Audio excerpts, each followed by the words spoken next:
He, that being Jesus, put before them another parable. The kingdom of heaven may be compared to someone who sowed good seed in his field, but while everybody was asleep, an enemy came and sowed weeds among the wheat, and then went away.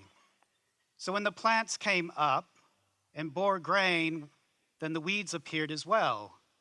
And the servants of the householder came and said to him, Master, did you not sow good seed in your field? Where then did these weeds come from? And he answered, An enemy has done this. And the servants said to him, Then do you want us to go and gather them? But he replied, No, for in gathering the weeds, you would uproot the wheat along with them. Let both of them grow together until the harvest.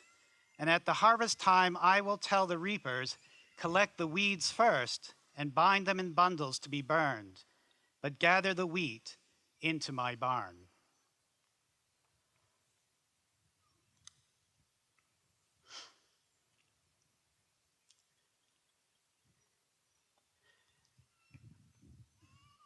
I often wonder why Jesus uses so many agricultural analogies, so many agricultural images in his parables when he was a carpenter. And I sometimes wonder why we don't hear a lot more about buildings and sawing and nailing and whatever carpenters do. But maybe it was an uncle who was a farmer, maybe he had friends who were farmers, but he seems to gravitate towards agricultural, again, analogies, like he does today. There's a farmer who sows seed in the field, and it's good wheat, and it's to feed the family and the village, and as that good wheat grows, there are weeds in its midst, and the farmer's assistants say, should we pull up the weeds? And he says, no, because in pulling up the weeds, you'll also pull up the wheat, and then we'll have nothing. We'll separate them at the end. And I think it is a analogy. It may work for agriculture. I'm far removed from farming, although there are those here in our midst who do such a wonderful job at gardening and farming and planting. But I think this actually is an analogy that works great for life. And it's probably about your life and about my life.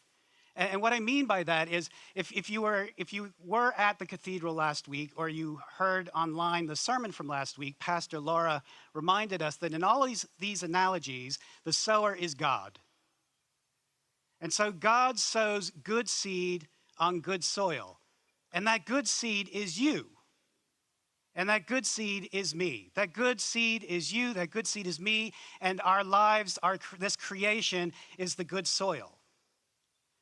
And it works as an analogy for life because you and I have lived long enough, and you don't have to live very long to know that we may be good wheat and we may be on good soil, but there are weeds in life. And some of those weeds are, well, they're sort of mundane or they seem important at the moment, but they can be done away with. We didn't get into the class with our best friend. We are in the homeroom with our best friend. In my case, we bought a house and discovered we needed $15,000 of plumbing work more to do.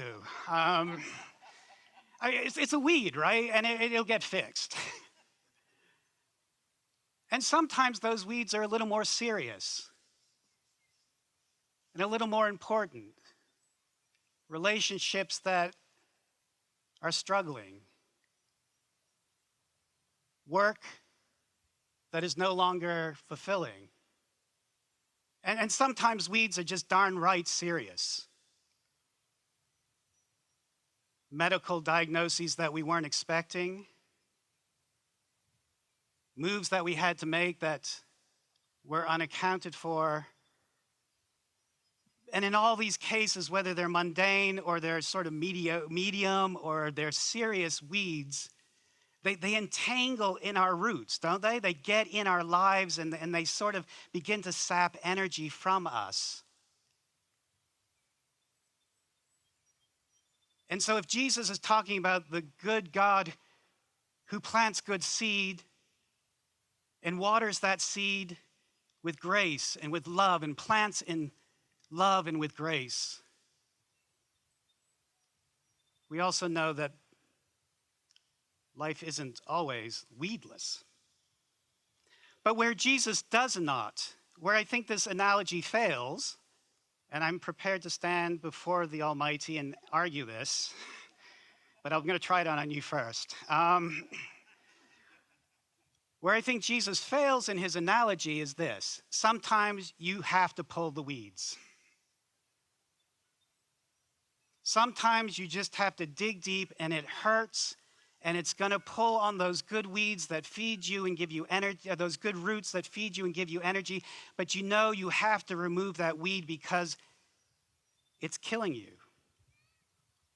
or it's hurting, or it's sapping energy, or it's making school a miserable place. And all of us who have been through medical diagnoses know that, thank God for people who will pull weeds for us and restore our health and restore and feed our roots.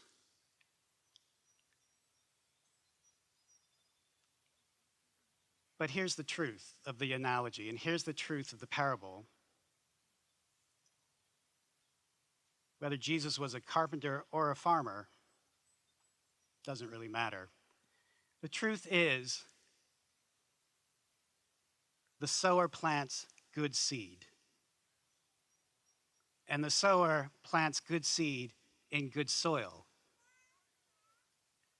And that good seed that God plants on this planet is you. And your lives are good soil.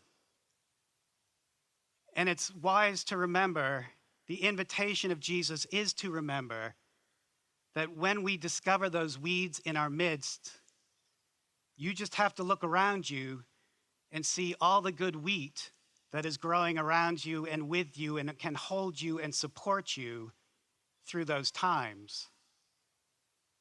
And when weeds grow and we recognize them in our lives, may we never forget, ever forget, that this God of love planted you in love, that this God of grace planted you and waters you with grace, that this God is the God who never forgets,